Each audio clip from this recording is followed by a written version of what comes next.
I want to start with the silence. Not the silence before she said it. Not the silence after the judge spoke. I want to start with the silence that happened in between those two things. The 3 seconds between my wife calling me a worthless nobody in open court, and the judge slowly removing his glasses and asking her attorney a question that changed the entire direction of the morning. 3 seconds. I have thought about those 3 seconds more times than I can count.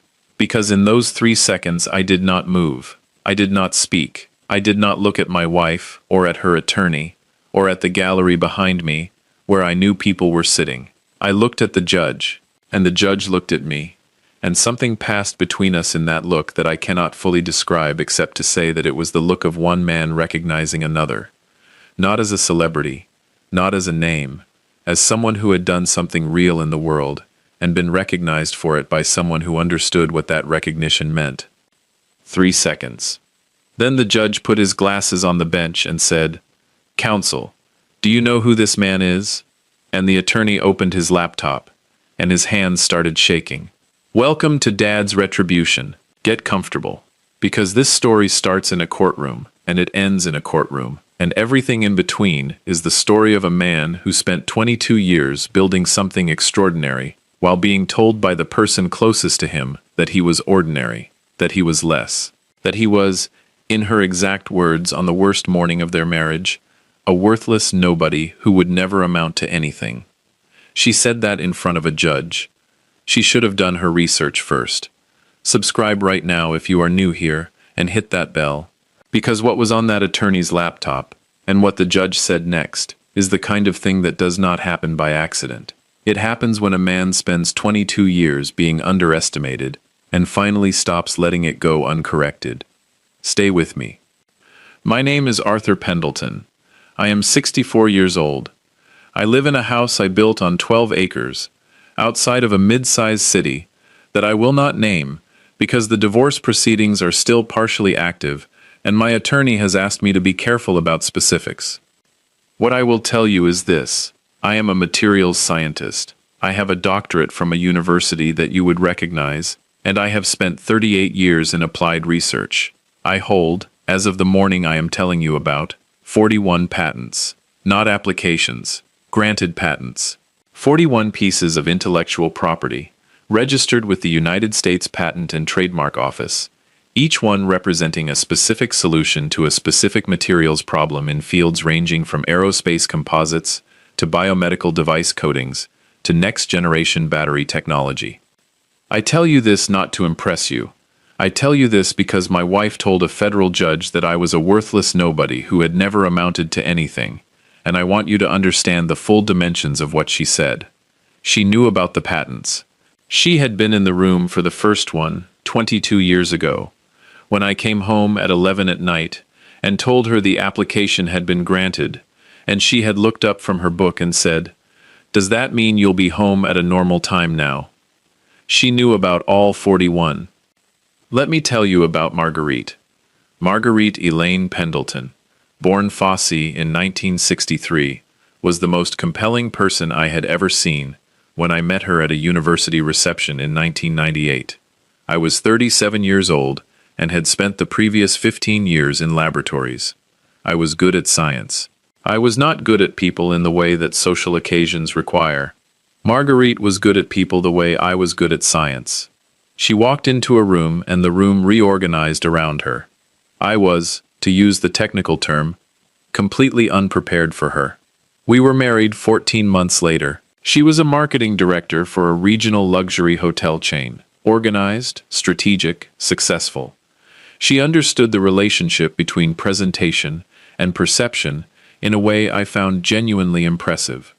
The trouble began when I started to become successful in my own way, not visibly, in the slow, patient way of someone whose work takes years to move from concept to recognition. The first patent in 2001 was in aerospace composites. The licensing income was modest. She said, "So someone is going to pay you to use your idea?" I said, "Yes." She said, "How much?" I told her. She said, "That's it?" That was 2001. By 2008, I had 11 patents and a research chair. To Marguerite, What I did remained invisible. I was in the basement. She was the engine of the life we lived publicly. I was, in her telling, the background. She was not wrong that I was hard to explain at dinner parties. She was not wrong that she carried more of the social weight. She was wrong about what the work was worth. By 2015, I had 23 patents. 3 of them had been licensed at terms that had produced, cumulatively, an income that I had not spent, because I did not spend money the way that people who are good at social rooms spend money. I had invested it, carefully, with the same methodical attention I brought to everything I did. By 2018, I had 31 patents and a licensing agreement with a biomedical device company that was, by any measure, significant. The application was a coding technology for implantable cardiac devices that solved a biocompatibility problem that had been limiting device longevity for 15 years. The licensing terms were structured on a royalty basis tied to production volume. The production volume, once the devices reached market in 2019, exceeded every projection I had modeled. I came home in the summer of 2019, and I told Marguerite what the quarterly royalty statement showed. She looked at the number. She said, "Is this real?" I said, "Yes." She said, "From one patent?" I said, "From one licensing agreement covering one patent application." "Yes." She looked at the number for a long time. Then she said something that I want to tell you precisely because it is the sentence that made me understand, with complete clarity, what the previous 21 years had actually been. She said, "Well, I suppose it was worth putting up with all of this after all." Putting up with all of this. I looked at my wife. I thought about 21 years. About every evening she had sighed when I came home late. About every party where she had introduced me with the particular faint apology of someone managing a liability. About every conversation where she had explained, patiently or impatiently depending on the day, that nobody at the table understood what I was talking about, and could I please just talk about something else? Putting up with all of this. I said, "Marguerite, I need to think about something." She said, "What?" I said, "Whether we want the same things." She looked at me with an expression I had not seen before. Or rather, I had seen it before, but had always interpreted it incorrectly. It was not the expression of a woman who was surprised. It was the expression of a woman recalculating.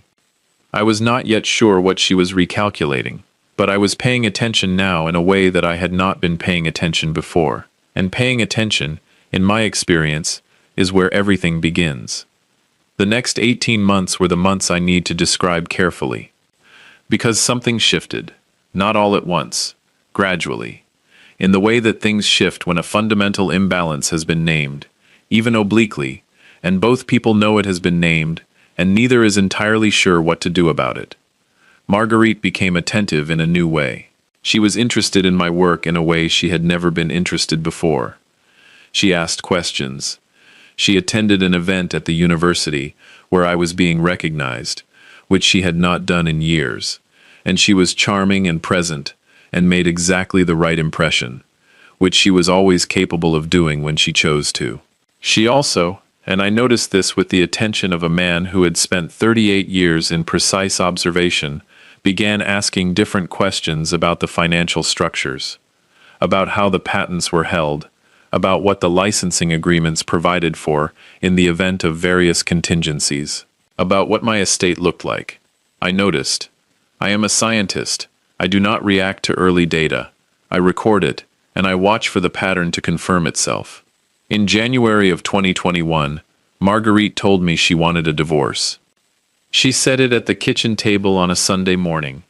She said it with the particular composure of someone who had made a decision before the conversation began. She said, "I have not been happy for a long time, Arthur. I think we both know this has not been working." I said, "I see." She said, "I want to make this as civil as possible. I think we can reach an agreement that is fair to both of us." I said, "What would fair look like to you, Marguerite?" She said, "The house. Half of the financial assets, and a percentage of the patent royalties going forward." The patent royalties. I said, "We should both get attorneys."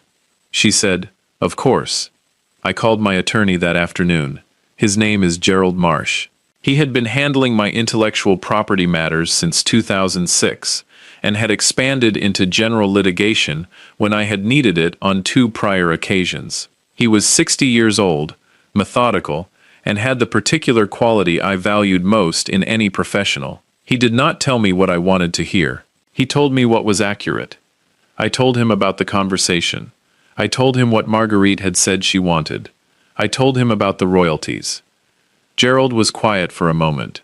He said, "Arthur, the royalties are the center of this. How are the patents currently held?" I said, "In my name, all 41. He said, "And the licensing agreements?" I said, "Through an LLC I established in 2009, Pendleton Materials Research LLC. He said, "Who owns the LLC?" I said, "I do, entirely." He said, "Arthur, I need to ask you something and I need your honest answer." I said, "Always." He said, "Did Marguerite contribute to any of the research that produced the patents, in any documentable way?" I thought about 22 years. About Marguerite in the social rooms I could not navigate. About the parties and the introductions and the career that had run parallel to mine, without intersecting it in any technical sense. I said, "She did not." Gerald said, "Good. Then we have a position to work from. But Arthur, I want to tell you something. This is going to get complicated. When one party in a divorce discovers the magnitude of what the other party has, the initial offer of civil resolution has a way of becoming something else." I said, "How complicated?" He said, "That depends on her attorney." Her attorney was a man named Franklin Cross. I want to describe Franklin Cross accurately because accuracy matters. He was 53 years old. He had a very good reputation in high-asset divorce proceedings. He was expensive and he was aggressive, and he had, according to Gerald, a specific approach in cases where one spouse had intellectual property that the other spouse claimed to have supported through domestic and social contributions. The approach was simple. He would argue that Marguerite's role as the social and domestic anchor of the marriage had freed me to do my work, that without her management of our social life, our home, and our public presentation, I would not have had the stability to produce the research that produced the patents. That her contribution was not technical but was foundational, in a way that entitled her to a significant share of what that foundation had supported. It was, Gerald told me, a creative argument. It had worked in other cases. It depended entirely on the judge and on how thoroughly it could be substantiated. I said, "Can it be substantiated here?" Gerald said, "That is what we are going to spend the next several months determining." What followed was the period that tested my patience more than any research problem I have ever worked on. Depositions, document requests, financial disclosures. The particular machinery of high-asset divorce that grinds through everything a person has built and subjects it to examination by people whose job is to find the argument that serves their client, rather than the truth that serves the record. Marguerite's position, as articulated through Franklin Cross, was that she had been the foundational support of our marriage, and that the patents and royalties that had emerged from that marriage were marital assets in which she held a substantial interest. She was seeking the house, 40% of all financial assets, and 35% of royalty income from every patent granted during the marriage. 35% of royalty income, in perpetuity. I sat in Gerald's office after the initial filing and I looked at what Franklin Cross had put on paper, and I thought about the summer of 2019, and Marguerite looking at the royalty statement and saying, "I suppose it was worth putting up with all of this after all." I understood now what she had been recalculating at that kitchen table. I said, "Gerald, what is our position?" He said, "Our position is that the patents are your sole intellectual work, that the LLC structure separates the royalty income from marital assets in ways that are legally defensible, and that Marguerite's contributions, while real in social terms, do not constitute the kind of marital contribution that entitles her to intellectual property royalties." He said, "It is a strong position, but Arthur, I want to prepare you for something." I said, "Tell me." He said, "Franklin Cross is going to make this personal. When the legal argument is difficult, the human argument becomes the strategy. He is going to put Marguerite on the stand, and she is going to tell the story of 22 years of marriage to a man who was absent and difficult and incomprehensible to the people around him, and who she sustained through loyalty and sacrifice. And that story, in front of the right judge, can move the needle in ways that the legal position alone cannot predict." I said, "Let her tell it." Gerald looked at me. I said, "Let her tell every bit of it. Because I have been watching for 22 years, and I have my own account of what happened in this marriage. And it is documented."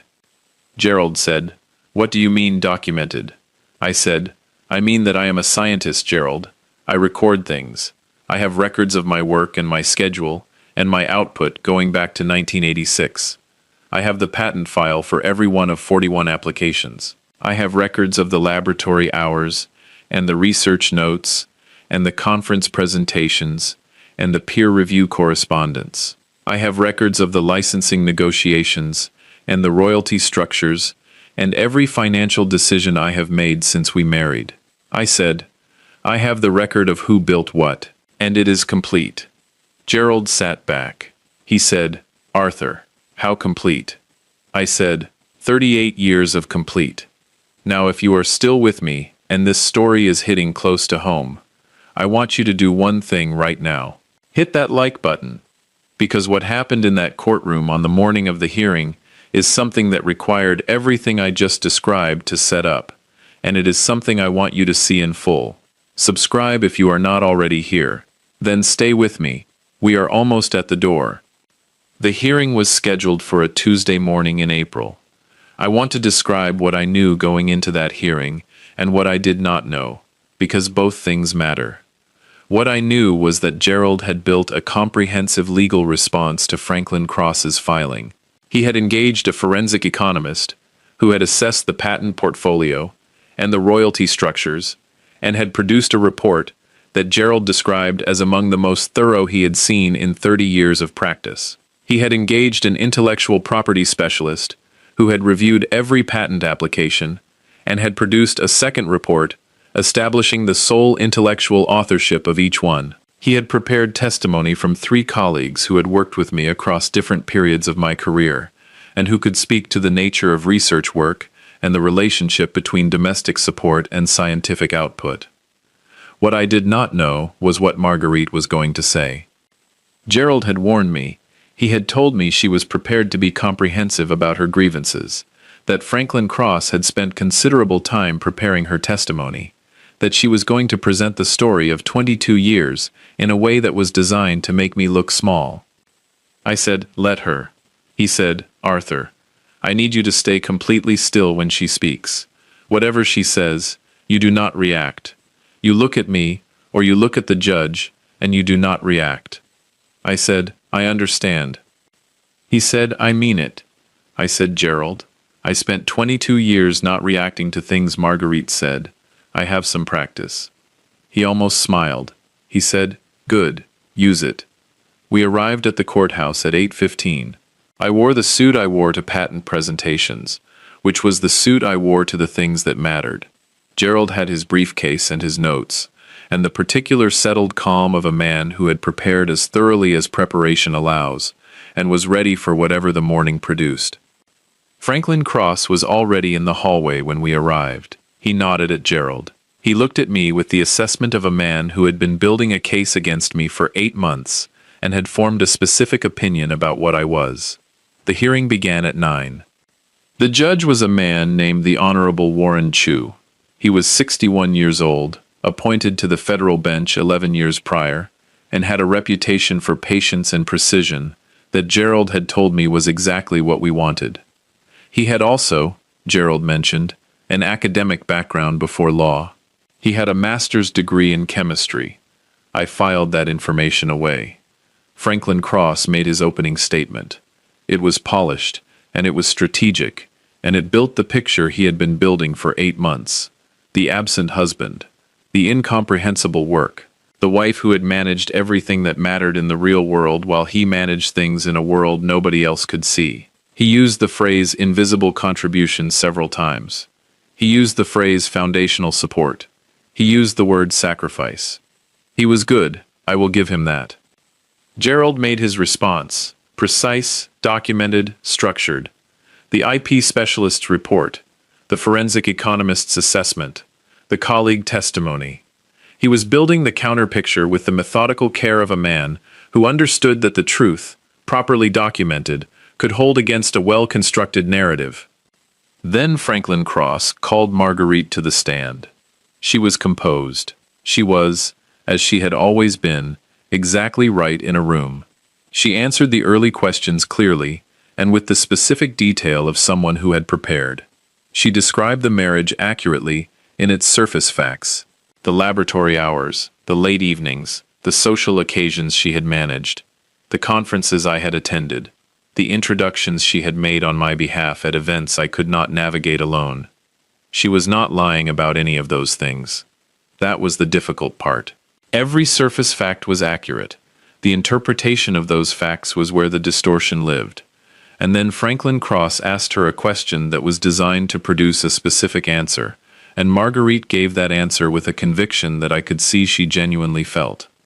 He said, "Mrs. Pendleton, in your own words, how would you describe your husband's professional standing and his impact on your life together?" And Marguerite looked at the court, at the gallery, at Franklin Cross. She did not look at me. She said, "Your Honor, this man is a worthless nobody who never amounted to anything. He spent 22 years in a basement while I built the life we actually lived. Everything real about our marriage was mine. He contributed nothing that anyone in the real world would recognize or care about." The courtroom went still. I looked at the judge. The judge looked at me. And in that moment, I saw it. The recognition I told you about. Because Judge Warren Chu, who had a master's degree in chemistry before he went to law school, was looking at the man across from him with the expression of someone who had just seen something that did not fit the description he had been given. He picked up his glasses from the bench. He put them down again. He looked at Franklin Cross. He said, "Counsel, do you know who this man is?"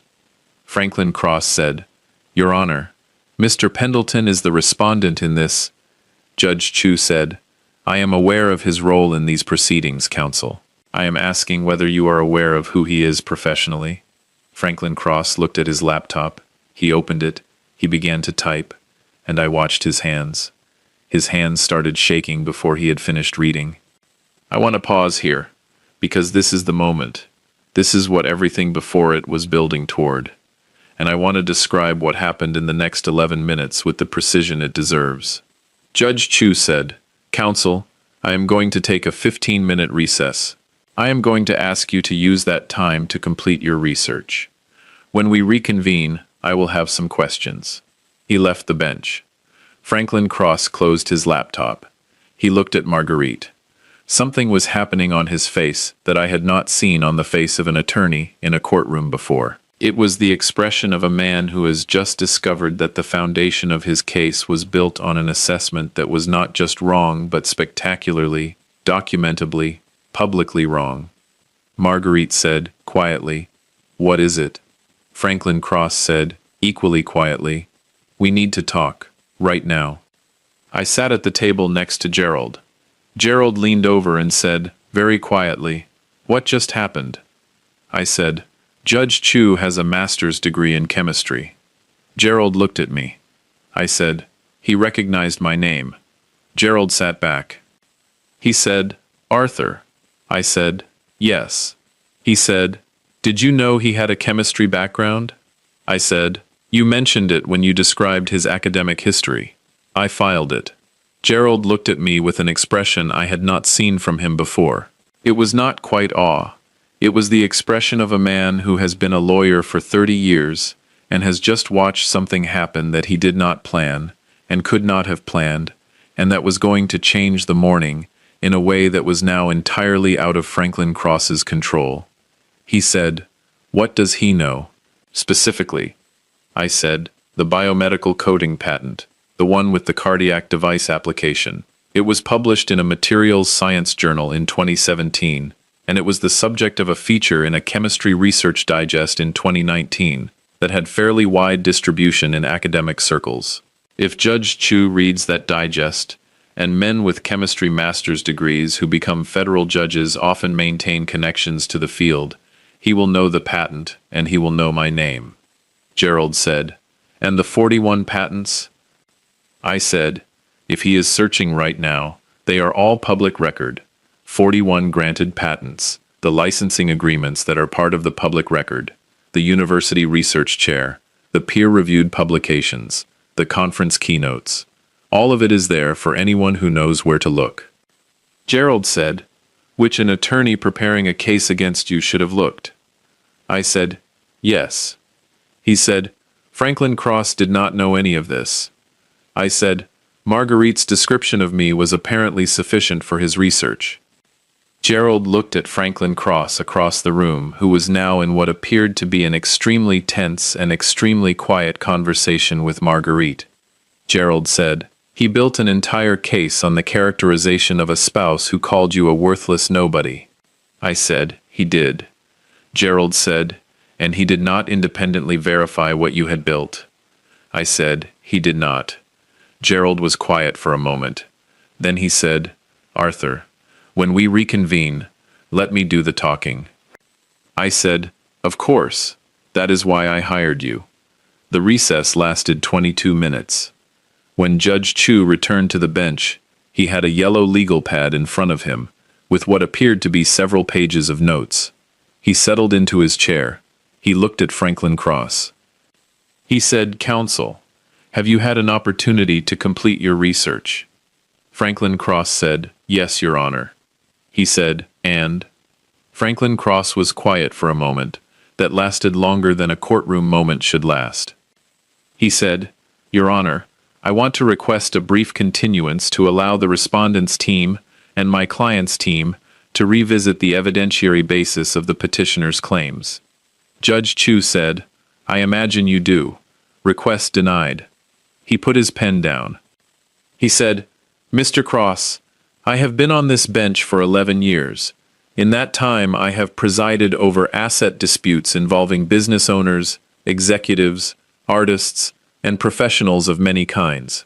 I want to be precise about something this morning." He said, "The characterization offered by your client of the respondent as a worthless nobody who never amounted to anything is inconsistent with a public record that includes 41 granted patents, 3 active licensing agreements that have produced royalty income in excess of what this court sees in most years of asset cases combined, a named research chair at a major university, 46 peer-reviewed publications, and a specific patent application in biomedical device coatings that has been cited in the medical literature as a significant advance in cardiac implant technology." He paused. He said, "I am familiar with that application, Mr. Cross. I read the journal in which it was published. I have, in fact, used that journal as a reference in my own understanding of materials science since my graduate work in chemistry decades ago." The courtroom was completely still. He said, "I am not suggesting that the petitioner's claims have no merit. That is what these proceedings are for. What I am suggesting is that the evidentiary foundation of those claims, and specifically the characterization of the respondent's professional standing and contributions, requires significant recalibration, and I am going to strongly recommend that both parties avail themselves of the full public record of Mr. Pendleton's professional output before we proceed further." He looked at Marguerite. He said, "Mrs. Pendleton, I want to give you the opportunity to reconsider any testimony you have given this morning in light of the complete professional record of the respondent. You have that right." Marguerite's face did something I had not seen it do in 22 years of knowing her. Every composure she owned left it at once. Not in anger, in the specific expression of a person who has built an argument on a foundation and has just been shown, publicly and precisely, that the foundation was not what they believed it to be. She looked at Franklin Cross. He did not look back. She looked at me for the first time that morning. I looked at her, and I thought about the kitchen table in 2019, about the royalty statement, about putting up with all of this. I did not say anything. I looked at her until she looked away. What happened over the following 3 weeks, I want to describe accurately, because the resolution matters as much as the moment. Franklin Cross requested and received a 2-week continuance.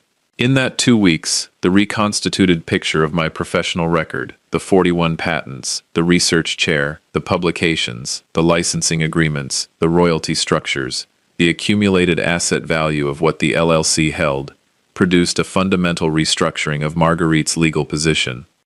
The claim on patent royalties in perpetuity was withdrawn.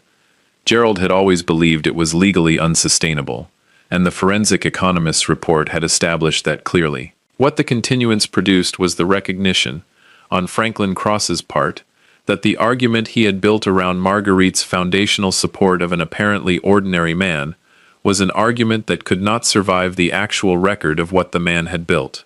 The settlement, which was reached in the 3rd week, gave Marguerite the house. She had chosen it with me.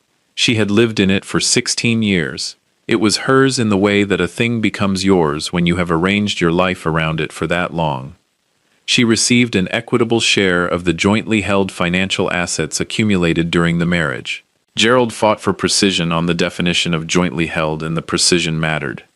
She received nothing from the patent portfolio, the LLC, or the royalty agreements. The intellectual property had been built by one mind over 38 years, and the record of that building was too complete and too documented to admit any other conclusion. I moved into a rental property while the house transferred. I sat in it on the first evening with a cup of coffee and a notebook, and I thought about what had been settled and what had not. Some things do not settle. Not in weeks, not in months. What settles eventually is not the anger or the grief or the particular specific hurt of having been called a worthless nobody in open court by the person who was supposed to know you better than anyone. What settles is the understanding. The slow, imperfect, incomplete understanding of how 2 people can spend 22 years in the same house and construct entirely different pictures of what was happening in it. Marguerite had not been lying about what she saw. She had been limited by what she could see. She understood the world through the lens of social visibility and external validation, and I, in my laboratory and my research, and my 41 problems solved and documented and granted and licensed, was almost entirely invisible to that lens. She had looked at me and seen nothing. That was not cruelty. It was a failure of sight, a failure I had contributed to by never finding the language to make what I was doing legible to the person living closest to it. I thought about that. I thought about it for a long time. And then I opened my notebook and I started working on problem 42. I want to speak to you directly before I finish this story. If you have ever built something that the people closest to you could not see, I want you to know something. The invisibility is not evidence that the thing is not real. It is evidence of the distance between different kinds of understanding. The work was real. The 41 patents are real. The cardiac device coding that has extended the functional life of implantable devices in patients who would otherwise have needed revision surgery is real. The peer-reviewed publications, and the research chair, and the conference keynotes, and the graduate students who went on to their own work are all real. None of it required Marguerite to see it to be real. What required Marguerite to see it was a courtroom, and a judge with a chemistry background, and a morning when the gap between the story she had been telling about me and the record of what I had actually done became visible to everyone in the room at the same time. That was not revenge. I want to be clear about that.